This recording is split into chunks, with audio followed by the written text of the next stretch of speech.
Yeah, big changes, and Brodie's a part of that. So let's go through them. First of all, there's a couple of rules changes, and we'll get through these over the weekend. The really important one to know before we get to racing tomorrow is this new live pit lane rule. Now, pit lane goes this way, so how our pit lane rolls out is based on how you finish the team's championship. So Erebus are now up the top of it. It's a huge advantage when you can come in when there's traffic and everything in a pit lane and depart straight out nice and clean. You can watch cars in qualifying before you ship yours. It is an advantage, but it's going to change during the course of the year based on championship standings. So if we, for example, said that was the start of last year and we went to round 2, that's the magnitude of change we're going to see race to race. So for me, that's going to be really, really interesting. Now, 25 cars on the grid last year. This year, we've got 24. Why is that?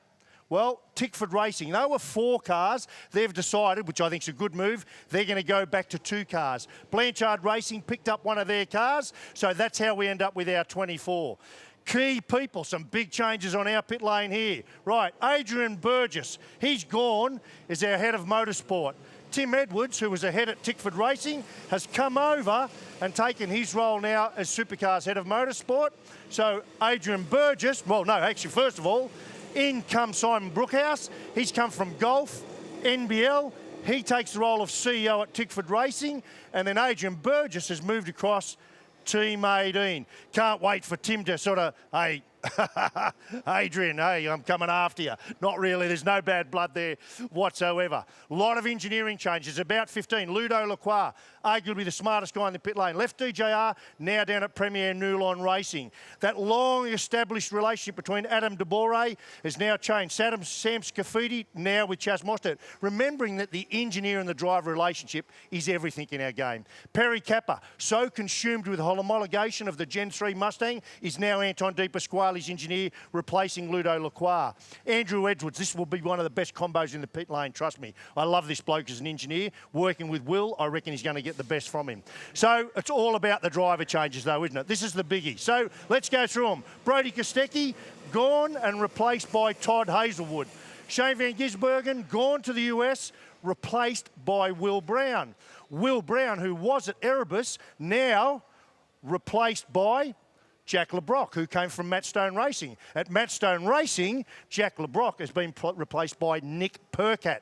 Nick Percat, who was at WAU, is now replaced by young Jackson Evans. That's going to be exciting. Then Scotty Pye, he's gone. He's going to co-drive at 888. He's been replaced by Davey Reynolds. Davey Reynolds left Penrite Racing and has now been replaced by Richie Stanaway 2.0, I call it. He's back again. Todd Hazelwood, who we thought was gone, well, he's back. He's out of Cool Drive Racing. He's been replaced by Aaron Love down there, right? And the new Blanchard Racing seat will be filled by James Courtney, who's taken his sponsorship down there from Tickford Racing.